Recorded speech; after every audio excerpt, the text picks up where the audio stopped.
We are in for a treat, ladies and gentlemen. Our guest is known as America's historian-in-chief. Ladies and gentlemen, we have Doris Kearns Goodwin. Thank you.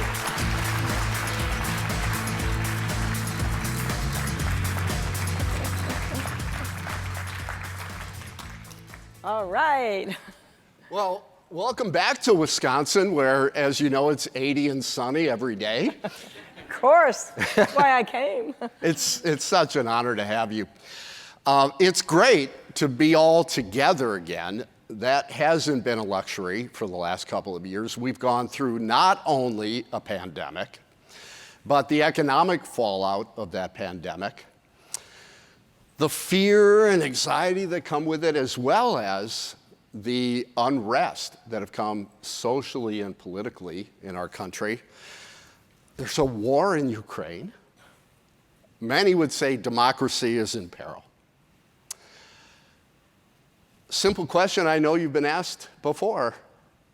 Are these the worst of times? You know, it sometimes might feel that way with the cascading series of crises that we've had, but I think the great thing that history can provide for us is that the reassuring answer is no, that we've been through some really, really tough times before. And the most important thing is that we came out of those times with greater strength. I mean, just when I think about my guys, the guys that I've lived with, those four presidents, Abraham Lincoln and Franklin Roosevelt and Teddy Roosevelt and Lyndon Johnson, just imagine what it was like for them. Think about Lincoln coming into power. 11 states had already seceded from the Union, a civil war that was about to kill 600,000 people about to begin. And he really worried that democracy was at issue here. He said if the minority who lose an election can decide that they're going to break away from the Union because they won't accept the results of the election because the North had won, then it means that it's an absurdity, that ordinary people cannot govern themselves. It'll prove that our experiment is not worth it. And he also said that when he came into office, that if he'd ever known the anxiety he would feel in those early months, he wouldn't have thought he could have lived through it. And I sometimes think about us. We were just talking about this. What if we had known 2 years ago what we were going to live through? Could we have imagined it? And maybe it would have been much worse, and we somehow made it through. We're here together right now. Or then think of Teddy Roosevelt. He comes in at the turn of the 20th century when the Industrial Revolution has shaken up the economy, much like tech revolution and globalization have done today. First time a gap between the rich and the poor. People in the country are feeling suspicious of people in the city. There's a lot of immigration, which has shaken things up. There's all this new technology, and people get nostalgia for a time without automobiles, without submarines, without telephones. And there's a feeling in his time, too, that democracy was in peril. There were strikes, there were anarchist bombings, and there was a sense that really we're at a tripping point in the country. And then, of course, you get to FDR, and he comes in at the rock bottom of the Depression, 1 out of 4 people out of work, and the banking system is collapsing. People can't get their money out of the banks. There's no safety net. There's starving people wandering the streets. And he himself was asked, he said, you know, if your New Deal program works, you may be considered the best president in history, and if it doesn't work, you'll be the worst. He said, no, if it doesn't work, I will be the last. Again, that feeling that democracy was at peril. And even when my guy, I don't mean to be irreverent by calling them my guys, it's just because I lived with them so long that I feel like they're my guys. When Lyndon Johnson came in, just imagine, of course, many of you may remember what it was like to come in with the assassination of JFK, with the concern that we don't know where it was coming from. Could it be Cuba, the mafia? Could it be the Soviet Union? Where was this assassination coming from? And then at the same time, there was the courage of the civil rights movement, that the people had been out in the streets marching for a desegregation law.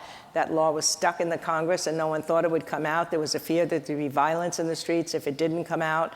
And yet in each one of those times, we had a person who was fitted for that moment, and we came out stronger. So that's the great thing about history. I think that's why I love it so much. I really can provide, without being Pollyannish, the fact that we have to remember that this time has been really hard for people these last couple of years, and we can't quite see our way out of it. But the people living then didn't know how they were going to end it either. We know that the Depression came to an end with the mobilization for war. We know that the Civil War ended with emancipation secured. We know the Allies won World War II. They didn't know that, but we have to write the next chapter of our story, and that's what I think we can take hope from the past. Living with all those guys in that crisis. Are you okay? It's a little weird that I've chosen. You know, it's a funny thing. I choose who I want to write about, because it's going to take me so long. It took me longer to write about World War II than it took the war to be fought. It took me twice as long to write about the Civil War as it did the war to be fought. So I have to pretty much want to study that person. I would never be able to write about Mussolini or Stalin or Hitler. Couldn't wake up with them in the morning. I think about these guys when I go to bed at night.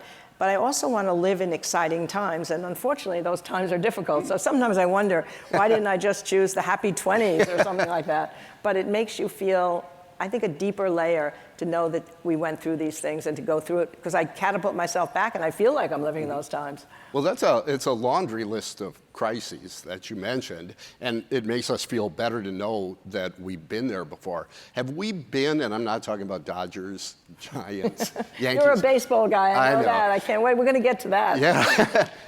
Are we in unprecedented tribalism times?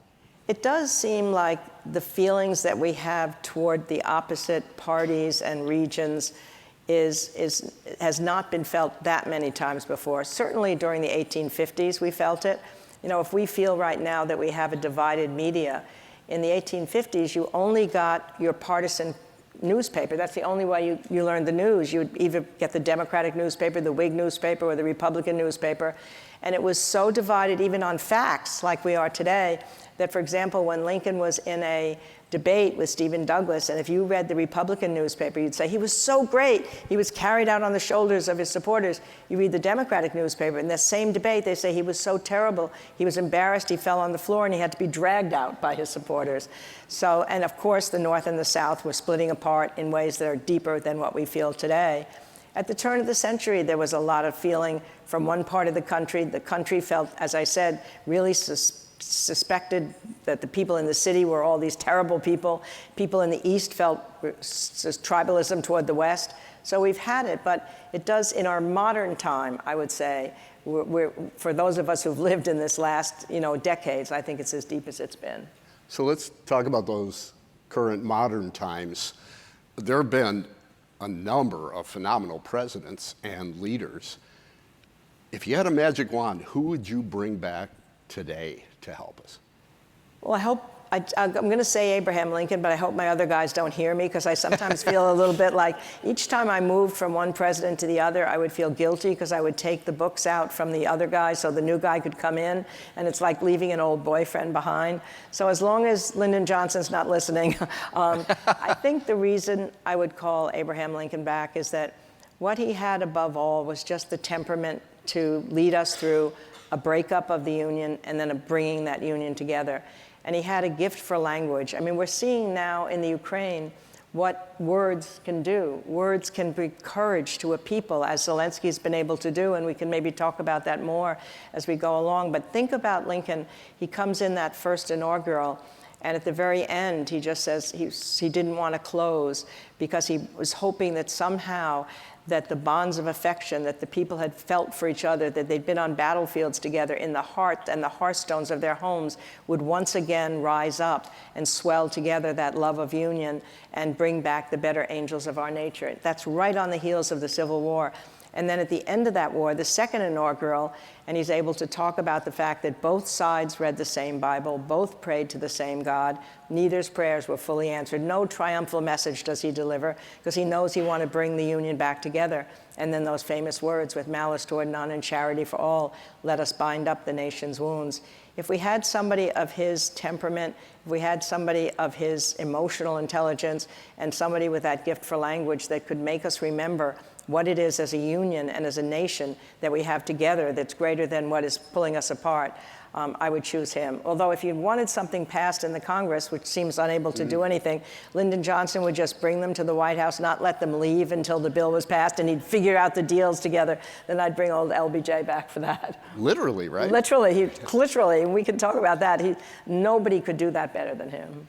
Let's talk about your four guys for a second. You know them very, very well. I do know that you've danced and gone swimming with LBJ.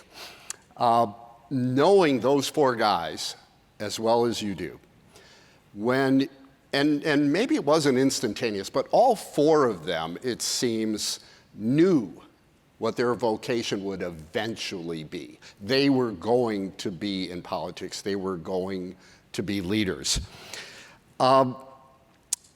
You, as a presidential historian, when did you know that?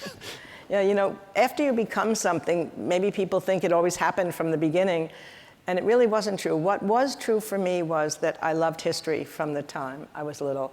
I mean, I think it really did begin when my father, and you and I can share this loving baseball, my father taught me that mysterious art of keeping score while listening to baseball games, so that when he went to work in New York during the day, we lived on Long Island, as was said, I could record for him the history of that afternoon's Brooklyn Dodger game. He taught me how to keep score with all those little symbols.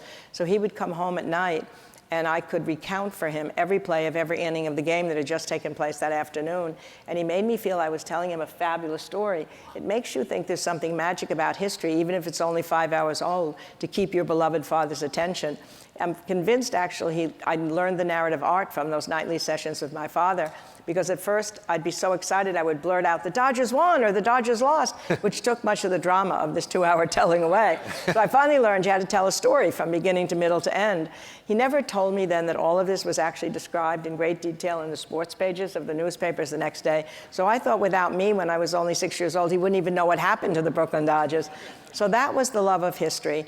Then I also had, in high school, a great history teacher. I mean, so many of us, I think, it comes from that. Miss Austin was her name, and I remember when she talked to us about Lincoln dying or FDR dying, she actually cried, and I thought, oh my God, a teacher who was feeling such emotion towards somebody who's no longer alive, been gone for so long, something's really special. So it was just history, and I thought when I went to college that I wanted to be a high school history teacher, just like Miss Austin was, and studied history, and it could have gone into any direction. And then I was chosen as a White House Fellow and became a White House Fellow for Lyndon Johnson while I was still in graduate school at Harvard. And that experience was really what pushed me into becoming a presidential historian. It was an extraordinarily curious relationship with him. It started, as you say, when we were all selected as White House Fellows, and there was a big dance at the White House. And he did dance with me, but it wasn't that peculiar. There were only 3 women out of the 16 White House Fellows. But as he twirled me around the floor, he whispered that he wanted me to be assigned directly to him in the White House. But it wasn't to be that simple. For in the months leading up to my selection, like many young people, I was active in the anti-Vietnam War movement. And a friend of mine and I had collaborated on an article against Lyndon Johnson, against the war in Vietnam, which we'd sent to the New Republic, but heard nothing. Dance happens. 2 days later, the article suddenly appears with the title, "How to Remove Lyndon Johnson from Power." I was certain he would kick me out of the program. But instead, surprisingly, he said, "Oh, bring her down here for a year, and if I can't win her over, no one can." So I did eventually end up working for him in the White House and then accompanying him to his ranch to help him on his memoirs the last years of his life, never fully understanding why he had chosen me to spend so many hours with. I like to believe it was because I was a good listener, and he was a great storyteller. He's fabulous, colorful. He talked forever. Everywhere you went swimming with him, he talked. You went to Austin, he talked. You were walking around the ranch, and he talked. And as I say, I think it was because I was a good listener, but I also worried that I was then a young woman, and he had somewhat of a minor league womanizing reputation. So I was constantly chattering to him about steady boyfriends, even when I had no boyfriends at all. And everything was working perfectly until one day he said he wanted to discuss our relationship, which sounded ominous when he took me nearby to the lake, conveniently called Lake Lyndon Johnson. And there was wine and cheese and a red check tablecloth, all the romantic trappings. And he started off, "Doris, more than any other woman I have ever known," and my heart sank. And then he said, "You remind me of my mother." It was pretty embarrassing what was going on in my mind. But I must say, the older I've gotten, the more I realize what a great privilege it was to have spent so many hours with this aging lion of a man. Despite the loss of Vietnam and the handling of that war, which will forever be a problem for his legacy, what he did for the country with Medicare, Medicaid, aid to education, NPR, PBS, immigration reform, aid to the cities, civil rights, voting rights, it's pretty extraordinary. And I realize now that that's where I went into the presidential history field. And I'd like to believe that somehow that experience, as you say, he's the only one I knew. The others all are so long gone. but I felt an empathy for him by the time I ended up working for him that I hadn't felt before. And I'd like to believe I brought that understanding to the other guys that I studied rather than judging them from the outside in. You weren't a legend yet when you first started working with him. Did you poke him? Probably.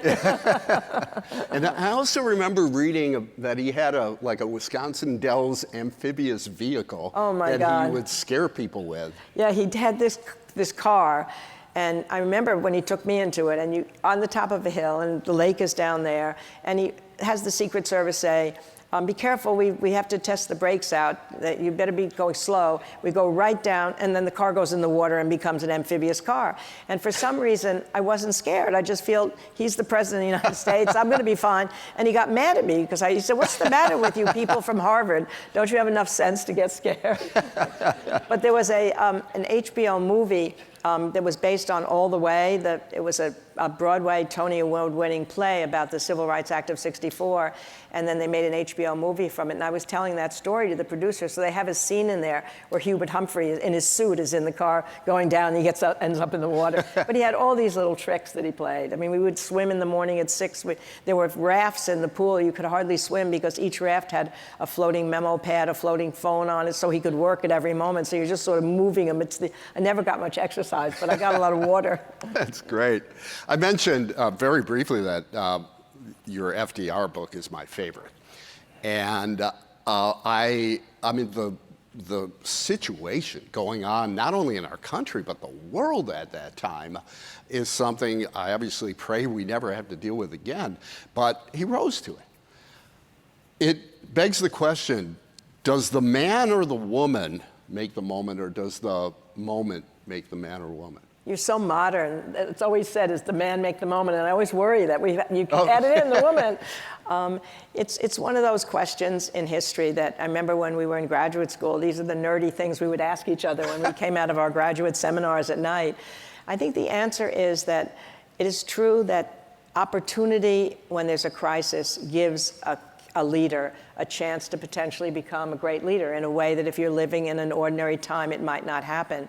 But you can also fail greatly at that moment as well. I mean, Lincoln is one of our great leaders because of secession, because of what he had to deal with. The 1850s was already splitting apart, and Buchanan is considered the worst president in history, in part because he escalated the problems that were dividing our country between the North and the South. Hoover was unable to handle the Depression in the same way FDR was, and he's considered one of our more difficult leaders, FDR one of the best. I think they all have to have within them, however, some temperament.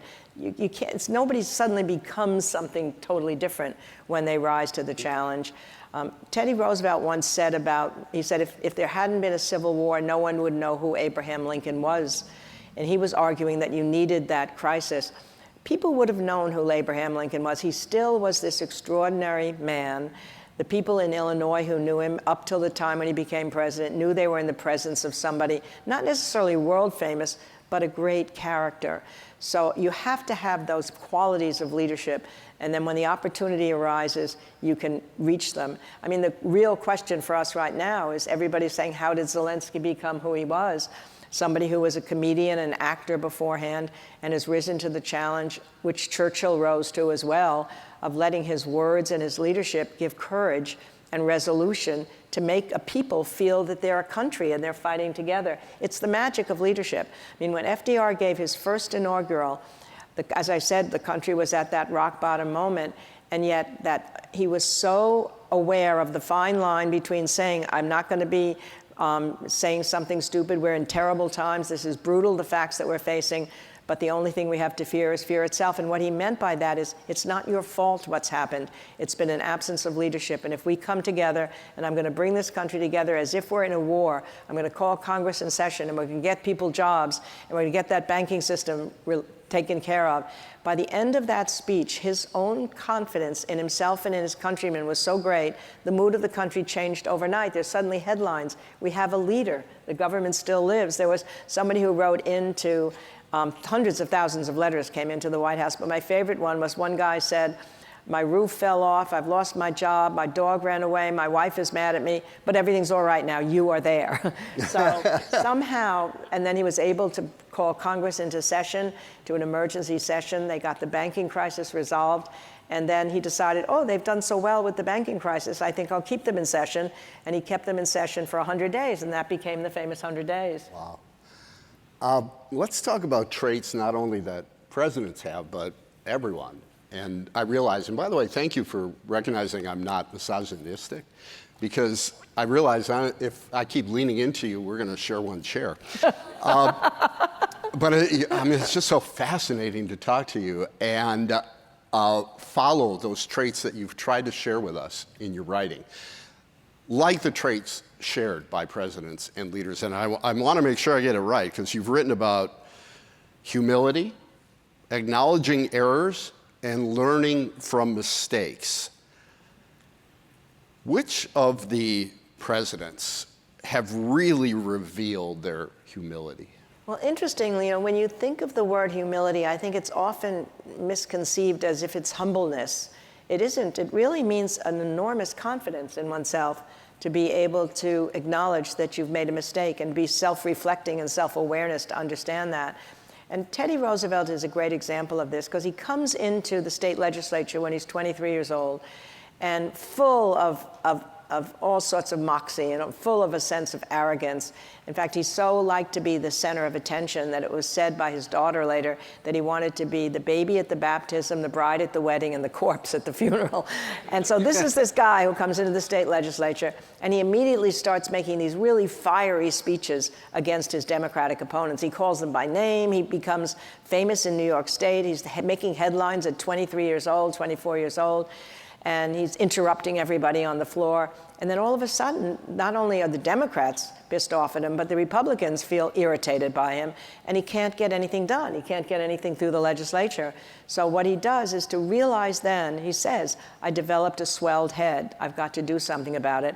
I've got to tone down my rhetoric. I've got to reach across the aisle and make friends with the people on the other side and stop worrying about whether I'm in the center of attention.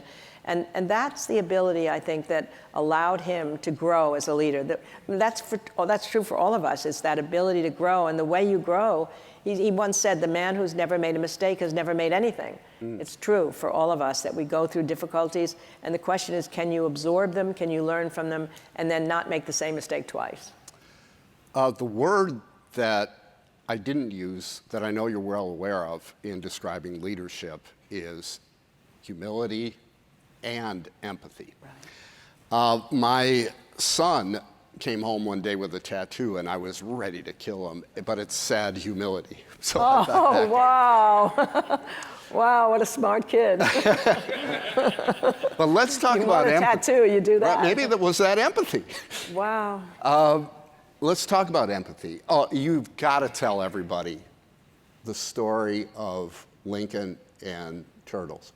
Yeah, this is the question, again, one of these questions that we nerdily would ask each other. Are you born a leader or are you made a leader? Are you born with empathy or does it develop over time? I think some people are born with empathy. I think you can see it in a little kid sometimes. You can see a kid who worries about the other kid or worries about your own feelings as a parent. And other kids, it doesn't mean they won't develop it, but they may not have that same thing as a young person. Lincoln is one of those people who I think was born with empathy. The story is told of when he was a little kid, his fellow friends loved to put hot coals on turtles to make them wriggle. And he just watched it and he thought, why would anybody want to hurt another being? And so he went after them, even though it meant that he was out of the group that was doing things, and said, this is wrong. And then he wrote a little essay in school talking about that you shouldn't hurt animals. And then there's another time when he's walking home with a bunch of his friends, and there's a man who'd fallen drunk into a hole. It was a very cold night, and they all go walking by, and he can't bear the idea of leaving him there, so he goes back and picks him up and takes him back to his home so he can be warmed by the fire. So in his case, I think he really was born with it. I mean, when I first started studying Lincoln, all the other Lincoln scholars said to me, you will not be the same person by living with him. When Daniel Day-Lewis was starting to play Lincoln in the movie based on Team of Rivals. I told him the same thing, and he's told me afterwards that he feels different as a result. It sounds crazy to talk about a person that way, but there was something special about him. But most people, again, I think, can develop empathy. Again, Teddy Roosevelt is an example, because when he was first in the state legislature, there was a law that we're trying to pass to outlaw these tenements that were owned by absentee owners, and in the tenements they were making cigars.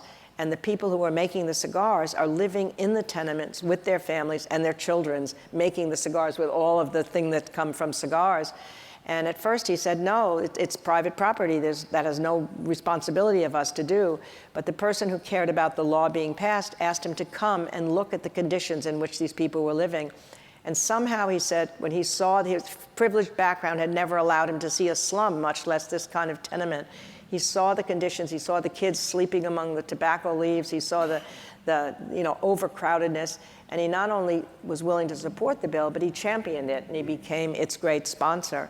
And he said the later thing is the best part of politics, I don't know if it's working today in the same way he hoped it does, is that you begin to go into other people's ways of life and you understand them. And that's what happened to him. He becomes a civil service commissioner. He understands what it's like to be a clerk in the government. Police commissioner in New York. He walks the streets at night disguised as police commissioner so he can see whether the policemen are on their jobs or not. And he sees slums in the middle of the night. He then goes out to the Badlands and he becomes a cowboy. He then becomes a soldier in the Rough Riders. So by the time he becomes president, he's had this really winding path where he's seen other ways of life. And I think that really helped him as a leader to develop the empathy. It's the most important, I think it's the most important human quality, much less quality for a leader. Well, speaking of Teddy Roosevelt, in your latest book about leadership, which we've talked about, empathy, I have a feeling you're going to bring up your son now that I brought up mine. But, Roosevelt warned that democracy would flounder if people from different regions, different races, different backgrounds started calling each other them, that team, the other kind of people, not Americans. Do you worry that we're there now? I do. I mean, when I think about that worry that he had, it's pretty chilling that this would be the rock on which democracy would founder. Just as you say, if people in different regions and sections and parties began thinking of each other as the other rather than as common American citizens, and we'd lose that sense that we belong to each other as a nation. And something has happened in these recent decades where it's not just your opponent in a party, it's hating the people in the other party. It's people in the rural areas feeling really cut off from people in the cities and vice versa, and people in the West cut off from people in the East. And I don't know what we do about it. I mean, sometimes I think that I wish there could be for kids coming out of high school, a year of service to the country, of public service, where the kid from the country went to the city and vice versa, where you went to another way of life and you could understand it so you wouldn't judge it so much from the outside in. And I know we have Teach for America and we've got City Year, we've got pieces of it, but it's an internal Peace Corps in a certain sense. I mean, what JFK hoped with the Peace Corps in 1960 was that you'd send people to other countries and they'd begin to understand the culture of those countries and bring that understanding back to us. We need to understand these cultures that have developed in our own country. And maybe that's one way to do it, if that younger generation can begin without just absorbing from their parents whatever those feelings are that you're rightly describing we feel right now. Your son did it, right? My son, right after, I'm glad you allowed me to talk about him. Right after 9/11, my son had graduated from Harvard College in June of '01 with no thought of the Army. And then 9/11 happened. He was going to go work for a couple years and then go to law school, and he volunteered for the Army. He went to basic training, Officers Candidate School, was sent as a platoon leader to Baghdad, earned a Bronze Star, came out after 2 tours of duty, came back, and then was called back as a captain to Afghanistan, came out, finally went to Harvard Law School, and is now working actually for the CEO of Bank of America, Brian Moynihan, on environmental sustainability. He just came back from being in London with Prince Charles at Buckingham Palace. He's very involved in the environment and working on a project with the Bank of America and all sorts of other CEOs. But anyway, he would say now that no matter what he does in his life, nothing will matter as much as leading a platoon of kids from all different parts of America, from different classes, different backgrounds, and bringing them together so that they could get through those tours of duty. And I think that's what the military has done so magically, and that's why I think if we could have the equivalent of that in civil service, public service, it might work. Is he a Brewer fan? Is he what? A Brewers fan?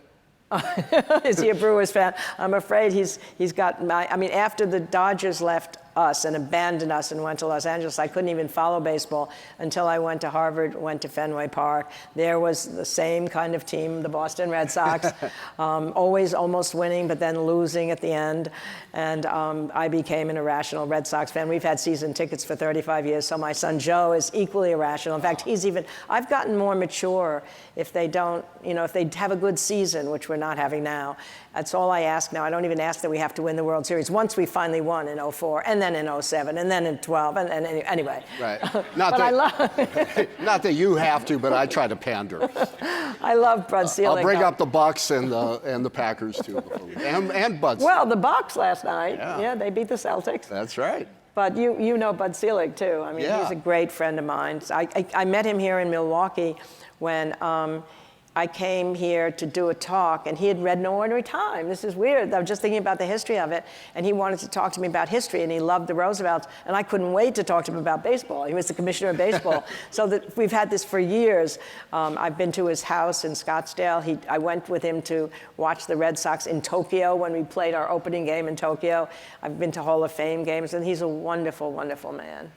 I think he's in Scottsdale right now, which is why we can't do this in person, so I'm going to ask on his behalf. As a presidential historian, do you see any parallels to something that is not only in Commissioner Selig's book, but the cornerstone of what he always tried to do was everything he said he did was for the good of the game? Are there presidents that do that? Are there presidents that don't? I think it is actually. When you think about what does it mean to be for the good of the game, it means that you're a steward for the larger thing that you care about, in his case, baseball. So he had to deal with the fact that all these owners of the team are purportedly the people he's supposed to be working for, but what he wants to do is to gather them together so they will be willing to do things that they may not want to do. Revenue sharing on the part of the wealthier teams didn't want to do, but he knew it had to be done so people could wake up in those smaller markets in the spring and think they had a chance for getting into the playoffs, making more playoffs. Now he's trying to figure out how, even still not being commissioner anymore, I was just talking to him, how to make the game shorter because people's attention span is less, and you can't have those guys walking out of the box and, in the batter's box and spending 10 minutes out there moving themselves around. He said Hank Aaron once said to him, once I got in that box, I never got out until I hit the ball. But I do think for a leader, when Teddy Roosevelt was facing a coal strike, and he brought in, the first time ever, he brought in people from, nobody at the White House had ever brought in people from labor and management before. He brought in the head of the union, he brought in the coal barons, and he said to them at the start, I am not for you, I'm not for you, I am for the people, and I'm going to figure out how you can get together. And so I think that there is that idea that perhaps the best moment of it is in 1864, Lincoln was facing his second election coming up in November. And that summer, things were really going badly. Even though Gettysburg had been won the year before, Grant was stuck in Virginia, and Sherman had not gotten to the sea yet. Hundreds of thousands were dead. The Emancipation Proclamation, people in the North thought was extending the war because the South wouldn't come to the bargaining table because they were going to lose their slaves. So the big shots in the Republican Party came to Lincoln that August, and they said, there's no way you're going to win this election in November unless you're willing to bring peace talks on the basis of just restoring the Union, which is what the war was supposed to be about in the first place. Put emancipation off until later, and then you'll have a chance to win. He threw them out almost essentially. And he said, I'd be damned in time and eternity if I ever turned my back on the black warriors. In other words, he was willing to lose that election rather than for the good of the game, rather than for his own power. And as it turned out, Atlanta fell in September. The whole mood of the North changed. He was able to win the election, but he won it with the twin goals of union and emancipation still intact. And I think that's what Bud means by the good of the game. And I do think that's what you want in your best leaders. Let's see if we can tap into your knowledge for the selfish use of us. I don't know that there's anybody that's involved in investing or real estate that hasn't faced adversity. And so much of what you study is how leaders overcome adversity. What does it take to come out the other side of some of these tough things? Yeah, I think it's a mystery too in some ways that, that when you study leadership, and I was reading books on leadership before writing this last one, and often it was said that, that somehow almost all the leaders that have really become leaders that we respect have been able to get through adversity and learn from that experience. And sometimes people are broken by it. Sometimes people may go through adversity and then remain the same person. But sometimes when they go through it, there's a certain wisdom or a reflection that comes out of it, and they become something different than they were before. Ernest Hemingway once wrote, "Everyone is broken by life, but afterwards some are stronger in the broken places." And surely that was true of FDR. I think there's no question. He would have been a good leader without the polio. He was a charming person, but there was a depth that came to him from having been through that experience. I mean, imagine what it was like for him. He's in his 30s, he's very athletic, he loves sailing, he loves fishing, he loves playing tennis, he loves playing golf. He goes out swimming one day with his family. He comes home a little chilled. He goes up to take a nap. He can never walk on his own power again. And he's faced, when it happened in 1921, he faced 3 years before he was even really out in public again, trying against hope and hope to walk again. And he tried everything he could, and it just didn't work. And then he finally was able to come to the terms, I can still be the person I want to be. And he strengthened his upper shoulders and his chest so that he could manipulate a wheelchair, so that he could appear to be walking if he had his braces on. And that meant that he crawled on the carpet of his living room floor. I was just in Hyde Park a couple of weeks ago, and I knew about this, but I hadn't been back there since because it had been closed for the last couple of years. And just looking at that carpet where he would crawl for an hour in the morning so that his upper shoulders and chest would be strengthened. And he later said, again going to humility, that you surely learn humility as an older person when you're climbing on, when you're crawling on the floor. But more importantly, he then created Warm Springs for his fellow polio patients. And he got there, and he'd always been a little awkward with people, charming, but not really vulnerable, never allowing himself to be because of that privileged background he came from. But now suddenly these are his fellow patients, and he's willing to show them, obviously, his own vulnerabilities. And he becomes proudly, as he said, Doc Roosevelt. He taught them how to have fun, even still have fun and purpose in life despite being paralyzed. So they would play wheelchair games, they would play water polo, he had theatricals at night. And you read the oral histories of the people who came there, and they said, he gave us back a feeling that we could have joy in life again. So here's this person then who comes into the presidency at a time when the nation is paralyzed, and he's been able to come through his own paralysis with that still contagious optimism, knowing, however, how hard it's been. It hasn't been anything that didn't take him years to get to the point where he is, but knowing that somehow they'll come through it just as he did. So I think that adversity fundamentally changed him. I was just thinking, these questions, if I just said, these are from the audience, this is from George, this is from Claire, this is from Andrew, they might connect better, but you and I have talked on the phone, so a lot of these questions come from that old-fashioned communication. We've collectively been on Zoom calls, team meetings, and taken precautions and trepidations. How did presidents over the years make connections with people, and how's that changed?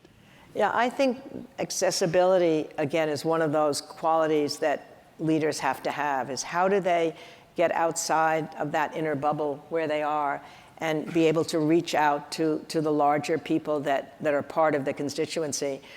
Certainly Lincoln did that. He went to the active battlefield more than a dozen times during the Civil War. He just wanted to see the soldiers, to visit the wounded in the hospital, and to feel what they were feeling and bolster their morale. And then he never lost contact with the people in general. He would allow people to come into his office every morning for an hour or two if they wanted a job. These are the days before civil service. And they could come in and tell their story, why they wanted a clerkship or a postmastership. And after a while, his young secretaries, Nicolay and Hay, said, "Mr. President, you don't have time for these ordinary people." He said, "You're wrong. I must never forget the popular assemblage from which I have come." And that's what allowed him to know about timing. You understand where, I'm sure you have to know this too, you have to feel what's happening out there in these places where you're going to be investing. And because he could feel that, he knew when to issue that Emancipation Proclamation. If it had been 6 months earlier, he would have lost the border states. If it had been any longer, he would have lost the morale boost. It was the perfect timing, as it turned out to be. And I think probably the most accessible president, that was my guy, Lyndon Johnson, in terms of the Congress. When he came into power after Kennedy was killed, he knew that the most important thing to do would be to get that civil rights bill through that was stuck in the Senate. And he said, "This is my #1 priority." And his advisors said to him, you can't do that. You're going to not get it through. You're going to be a failed president. You're going to go before the electorate the next November. Nothing has gotten through Congress. You only have a certain amount of currency as president to expend. You shouldn't spend it on this. And then he famously said, "Well, then what the hell is the presidency for?" And then he set to work.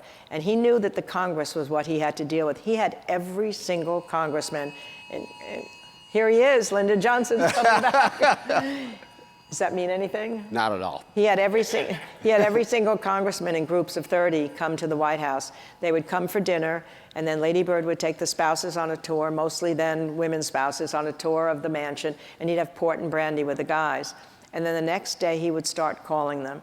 He called every single congressman, every single senator, hours and hours every day, from 6 a.m. to midnight. He even called a senator at 2 a.m. "I hope I didn't wake you up." And the senator said, "Oh, no, I was just lying here looking at the ceiling, hoping my president would call." And then he was making deals with them. In those days, you could make deals. Transparency was not the same as it is today. So when you listen on these telephones, he had a little machine that he could press a button, and he could let these conversations be recorded, so he knew which deals he'd made.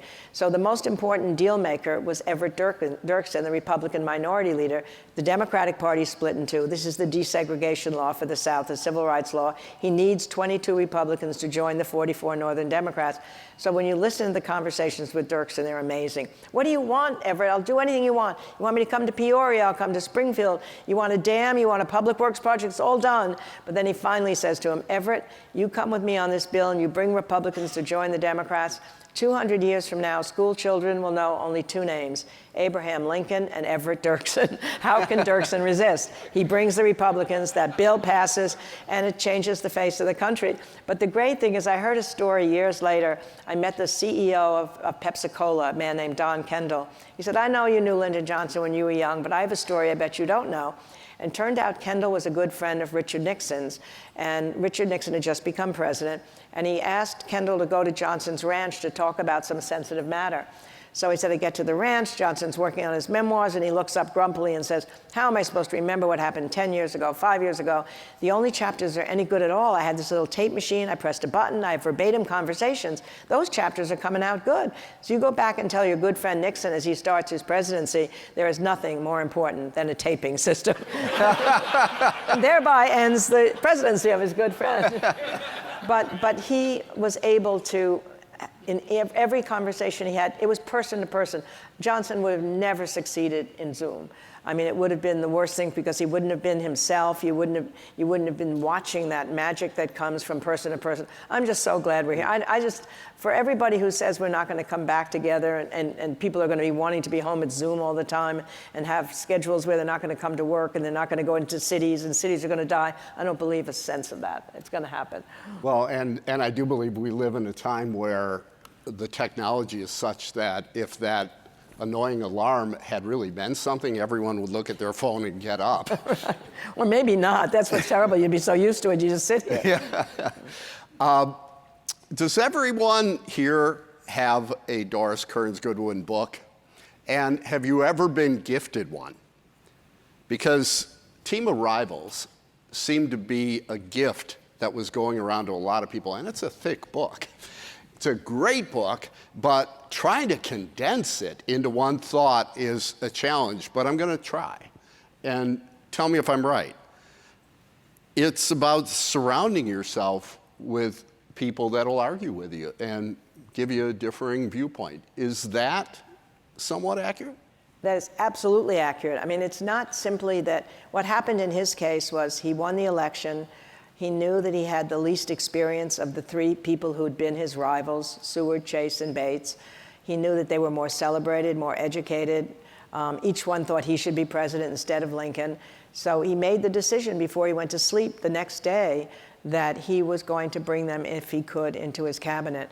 But it's more than just bringing the three rivals in. It's exactly what you said. It's bringing people in who can question your assumptions, who can argue with you. And it meant that there were a lot of fiery cabinet meetings. And they themselves didn't like each other at times, and he had to pull them together. But he had in his own cabinet, there were lots of factions in the North. So that's what he needed. It wasn't just the North against the South. There were moderates, conservatives, and radicals in the North, and he had those represented in his cabinet. So if he could get them to come together, especially on emancipation, and they argued about it for months, they did not reach a consensus, and there's a certain sense in which a leader has to realize if you can't reach a consensus, you have to make a decision. So he made the decision. He came before the cabinet. He said, I've now decided I'm going to issue an Emancipation Proclamation. I've listened to your objections, and I hope I've anticipated them, and I hope you'll be with me. But he then postponed the actual publication of the Emancipation Proclamation until there was a victory in the war, so it wouldn't look like a desperate act. So when Antietam happened in September, he had had 2 months from when he announced it to them and when it was announced to the public. And even though several of them didn't agree with him at that point, they had so respected his listening to them that they didn't make their disagreement public, which was really important. If the cabinet had not been together on this really controversial situation where lots of people in the North were not happy with the Emancipation Proclamation, others thought he should have done it a year earlier, he would have really been in trouble. But he had treated them with kindness. He was able, when they did something well, there are hundreds of handwritten letters that he wrote to them, just saying, what a great job you did, even if it was something he did. And he said, everyone likes a compliment. It's so simple, but it's something I think we forget. And at the same time, there would be times when he'd be angry with them. And if he lost his temper temporarily in a meeting, he would then write a letter to them saying, I know I lost it, but please know that I still respect you and what you were saying. Such simple human things that kept them together as a team. Another of your guys that was very open to being argued with was FDR. The interesting thing there was it was mostly his wife, right? So true. I mean, he often said that Eleanor was a welcome thorn in his side, always willing to argue with him, always willing to question him, but that he couldn't have done without her. I mean, it was Eleanor who really traveled when he was in the early days of the Depression and the New Deal. She left the White House 200 days a year, and she would go to various New Deal projects and see what was working and what was failing. And she could bring him back real unvarnished truth in a way that the government themselves maybe wouldn't want to do. Whoever's in charge of reporting on it is going to be worried about how they're going to look if it's a failure. And then it was Eleanor who, during World War II, sent so many memos to General Marshall that he had to appoint a separate general about discrimination. Her memos would be in the Army. He had to appoint a separate general whose only task was to deal with Eleanor Roosevelt's memos. It was Eleanor who had a weekly press conference, and only female reporters could come. So all over the country, stuffy publishers had to hire their first female reporter because of Eleanor's press conferences. It was Eleanor who early in the war decided that women had to go to work in the factories, and these stuffy factory owners said, we can't have a social revolution in the middle of the war. If women come in, we'll have to have structural changes. They'll distract the attention of the men on the production line. Productivity will go down. But of course, by 1942 and 43, they needed to have women come in as men went into the armed forces. And the great thing was that by 1943, when 60% of the jobs in the shipyards and the airplane factories were held by women, productivity went up rather than down. So these same old factory owners decided they better do a study and figure out how had these women learned to operate these complex machines so well and so quickly. I love the answer that came back on one of the study forms. It said, when a woman, unlike a man, was asked to operate a new piece of machinery, she would ask directions. Any of us who used to travel with you guys before CBS never opened the windows right. know exactly what that meant. But she was great. I mean, she could give him what every leader needs, somebody who's going to tell them the truth. And she could be irritating. There were times when he'd just want to be relaxing at dinner and she's bringing up some problem. Oh. And it produced tension in their relationship, but they both understood that they were both necessary to each other. Maybe this is unfair, but was she the best First Lady?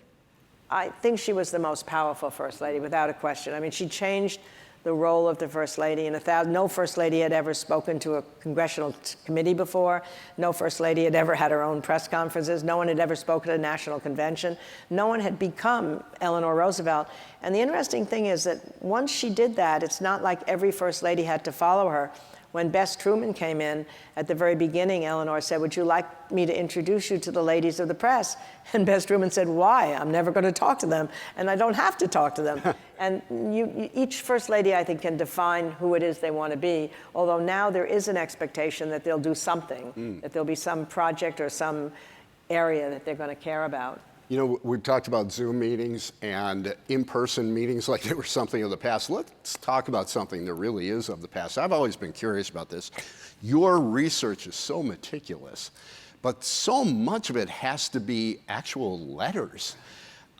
It's got to be as hard to read the handwriting as it is to interpret it. Do you have help with that? Well, most of them had much better handwriting than we do now. Oh, is that right? But one of them, I remember when I started the book, and I knew that handwritten letters were going to be the key to it. In fact, that's what happened. I went to Auburn, New York, to give a lecture, and that was where Seward's house was. And I found out that he had written thousands of letters to his wife. I didn't know what I was doing yet. I knew I wanted to do Lincoln, but it was too scary. And at first I thought I was going to do Abe and Mary, and like I'd done Franklin and Eleanor, but she couldn't carry, Mary couldn't, the public side of the story the same way Eleanor could, so I didn't think that was going to work.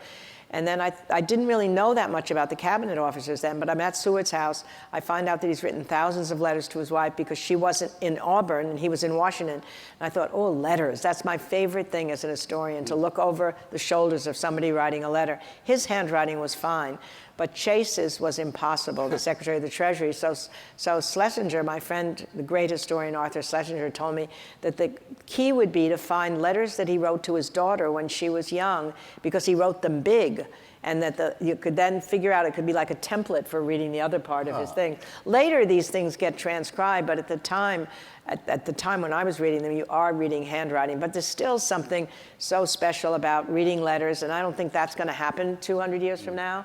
And diaries, all my guys kept diaries, Seward and Chase and Bates and Gideon Wells, all the people, they long diaries telling what they did that day and what Lincoln said, and that's how you know things.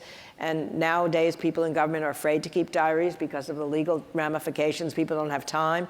Maybe email will be saved. The real blank time in history will be that time before email and after letters, when you had phone calls, and if they weren't tapped, like some people have tapped them. So that I think I'd always have a hard time, and people asked me if I wanted to write about Obama because I'd gotten to know him pretty well. He had read Team of Rivals when he was running for the presidency, and when he was way behind Hillary Clinton, but I just suddenly got a cell phone conversation one day, and he just said, "Hello, this is Barack Obama. I've just read Team of Rivals, and we have to talk." And he wasn't talking about putting Hillary into his cabinet. He was way behind. He just was interested in Lincoln's emotional intelligence. So I went to his Senate office building. We talked about it. And then when he actually won the nomination, this will get back to not writing about it. When he won the nomination, someone said to him, "Would you really be willing to put into your cabinet someone who was a chief rival?" And he quoted Lincoln on the night when Lincoln made that statement, saying that these are the strongest and most able people in the country. When he was asked, "Why are you doing this?" "I need them by my side." And then he put Hillary in, and then Team of Rivals became a sort of a band name. But people have said, "Well, why wouldn't you want to write about President Obama? Because you got to know him." But there wouldn't be letters, there wouldn't be diaries. I'd be a journalist, really, interviewing people now rather than being able to reconstruct the past. So I need my people back there. I don't want to run out of time, and so I'll ask you to interpret a couple notes in Mark Irgens' handwriting I still can't make sense of later. But I do want to ask you about hot letters. Lincoln's, I don't know, was it prudent? Was it just instinctive that he would write, and maybe you can explain hot letters for those that don't know and what he did with them. Yeah, this was, again, just a mark, I think, of his emotional intelligence. When he would get angry with somebody, he would write a long letter to the person. He called it a hot letter, so all of his emotions would come out. And then, however, he would put the letter aside, not send it right away, hoping that he would cool down psychologically and never need to send it. The famous case of that is when General Meade failed to follow up with General Lee's army after the victory at Gettysburg, despite telegrams saying, don't let Lee's army escape. When he heard that Lee's army had escaped, he wrote this long letter saying, I'm immeasurably distressed. You didn't do what we asked you to do. Had you done so, the war might have been to an earlier end. Now it's going to go on year after year. But then he knew it would paralyze the general who was in the field. He put it aside. It was never even seen until the 20th century when his papers are opened, and underneath was the notation, never sent and never signed. And there were dozens of those kind of letters. And when the book came out, there was a CEO of a company who wrote me a letter, and he said, thank God for Lincoln. And he said that he had heard that his subordinate had done something wrong and written this really fiery email to him. And then he just thought, well, if I were Lincoln, I'll put it in draft rather than send. And he found out the next day that some of his information had been wrong. So I think when you say, was it prudence, I think it is prudence because it saves him the potential embarrassment. But there also is a sense that it gets it out of his system. And I think that's important. I mean, FDR, when he would be mad at somebody, it would take him 5 or 6 drafts of a fireside chat before he was on the radio. And he'd read them aloud in front of people. And he had speechwriters who were sleeping there to work on them. And sometimes when he was mad at somebody, like he was mad at an isolationist congressman in the late 30s, early 40s, and he wrote this speech draft in which he called him by name and said he was a traitor. There was a new speechwriter who had just come on. He said, I can't believe he's going to say this. The older speechwriter said, wait till the second draft. Second draft, he's no longer named. Third draft, he's a great guy and he's a friend. But he got it out of his system. So I think everybody needs that way of doing something. Clinton once, I was on a panel with him, and he said that what he would do before real press conferences, he would have a mock press conference, and he would call the journalist by name and hate them. You know, why are you asking me that stupid question? And then he'd get it out of his system, and then he could try and be a little more diplomatic when it happened. So we all need those kind of ways. So you brought up fireside chats. Correct me if I'm wrong. I think it was 1942. FDR had a fireside chat in which he had to explain to Americans why they should care about war around the world. And he used something that was honest, educational, trustworthy, and actually impacted the sales of this item. He talked about maps. Right. Can you tell that story? It's one of my favorite FDR fireside chats. It's in February of '42. So Pearl Harbor has happened. We're losing battles in the Pacific. People are still wondering, why do we care about what's happening so far away? You know, we've always thought we were safe because we had these oceans between us. And so he asks everybody the week before he gives the fireside chat to get a map of the world and have it before them while he's going to explain why the battles are going on where. So there was a run, just exactly like you say, there was a run on maps that week. The man who ran C.S. Hammond's map store said he sold more maps that week than he had sold in an entire year. And when I was reading about this, in those old days, you'd have to read newspapers on microfiche, and I'm reading them in the library, and I hear, and then at the bottom was, he gave another comment, the C.S. Hammond's map store guy said, even my wife of 50 years who hates maps asked me to bring a map home. Then I started thinking, what kind of a marriage did they have? They're married 50 years and she hates maps and he's in the map business. Then I said, stop thinking about this. You wonder why your books take so long. This is totally irrelevant, has nothing to do with anything. That was the trouble. You'd read these newspapers in the old days. Now you can go directly to the thing you want, which is much easier than having to read the whole newspaper.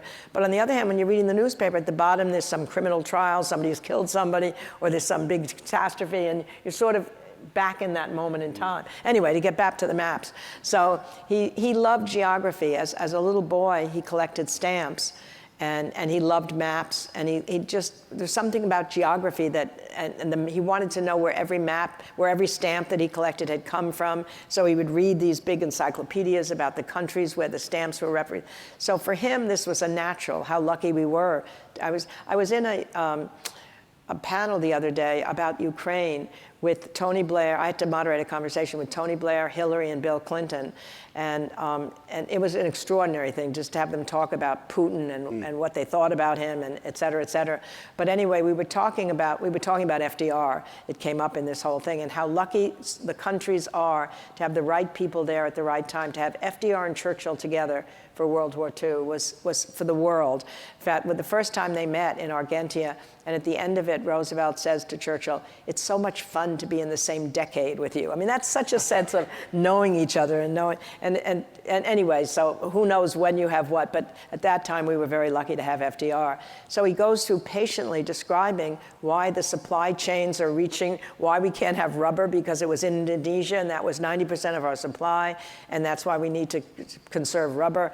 And then he talks about the fact that we've been through really tough times so far since Pearl Harbor, and we're going to go through more. And then he talks about George Washington at Valley Forge and the early days of the Civil War, and then yet we will come through. So he gives people that sense of knowing that they're going through something together, understanding but people would have to listen. This goes on for a period of time. They have to follow what he's saying. They're educated by him.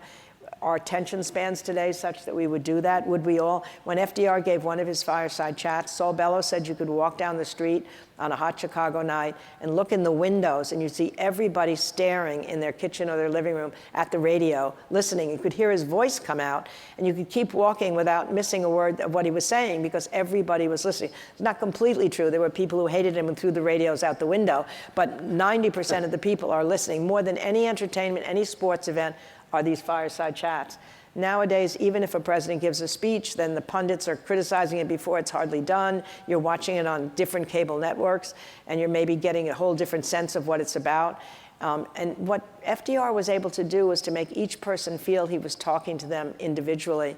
There's a story of a construction worker hurrying home one night, and his partner said, "Where are you going?" He said, "Well, my president, he's coming to speak to me in my living room tonight. It's only right that I be there to greet him when he comes." I mean, that's what you could do. That was the age of radio. I think in some ways Reagan and JFK were able to do that with television. Mm-hmm. It's much harder today. And obviously, President Trump mastered the world of tweets and Twitter. But the problem with that is that whole thing that hot letters was necessary for. You say something and you can't take it back. You know, Lincoln was great at extemporaneous remarks. If he had wanted to speak that way, he could have. When he was in those debates with Stephen Douglas and somebody yelled at him at one point, "Lincoln, you're two-faced." His immediate response was, "If I had two faces, do you think I'd be wearing this face?" But once he was president, he hardly ever spoke to the nation without something prepared. Even when a battle would be won and they'd come and sing to him, they would come and serenade at the White House, "Speech, speech." And he would say, "I'm just so proud of the soldiers, and let's sing tonight, but I'll speak to you when I'm ready." And he understood that the words of a leader matter. And I think today, not just a president, but people say things too quickly and they hurt people that way. Their words are taken out of context, but they just don't think before they say something. The Grass Camp students gave us hope for the future. I am certain you give us comfort of using history for our future. Quickly, last question. Do cocktails taste better at the White House? Oh, clearly so. Oh, let me this is my favorite story to tell, so I'm so glad you mentioned cocktails. What FDR did during World War II, all the presidents have to figure out ways to relax and replenish energies. I think it's one of the most underappreciated leadership traits, to be able to find time to think, especially in our modern world when the cell phone's with us and we feel like there's no boundaries between work and family and what's going on. Lincoln went to the theater 100 times during the war. He just said he had to relax for a few hours. But FDR, the best. He had a cocktail party every night during World War II. And the rule was you couldn't talk about the war. You could talk about books you'd read. You could gossip. You could talk about movies as long as the war didn't come up. And he would mix these ridiculous cocktails that everybody would be drinking. And after a while, this cocktail party mattered so much to him that he wanted the regulars to be going to the cocktail party to actually live with him in the White House. So the White House became the most exclusive residential hotel you can imagine. His foreign policy advisor, Harry Hopkins, came for dinner one night, slept over. over, never left till the world came to an end, till the war came to an end.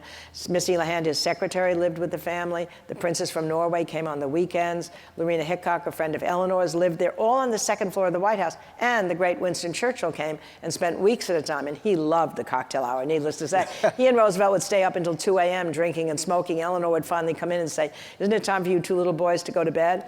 But anyway, this story just catapults into another one, which I'll end on. So what happened is I was obsessed when I was writing No Ordinary Time to know who was living in the rooms where Eleanor and Franklin and Churchill and Harry Hopkins were then. And I'd been up in that second floor with Lyndon Johnson, but I never thought of asking where was Eleanor and Franklin and Churchill. I wasn't thinking of it in those terms. So I mentioned it on a radio program in Washington when Hillary and Bill Clinton were in the White House. And it happened that Hillary called me up and she invited me over to a sleepover in the White House. She said we could then wander the corridor together and figure out where everyone had slept 50 years earlier. So she followed up with an invitation 2 weeks later to a state dinner, after which between midnight and 2 a.m., the president, Mrs. Clinton, my husband, and I, with my map in hand, went through every room up there and figured out, yes, Chelsea Clinton is sleeping where Harry Hopkins was, the Clintons are sleeping where FDR was, and we were sleeping in Winston Churchill's bedroom. There was no way I could sleep. I was sure he was sitting in the corner drinking his brandy and smoking his cigar, and that scene is my favorite story in World War II. When Roosevelt and Churchill comes there right after Pearl Harbor first time, and he and Roosevelt are set to sign a document that put this 26 associated nations against the Axis powers, and no one liked the word associated nations. So early that morning, Roosevelt awakened with the whole no idea of calling them the United Nations against the Axis powers.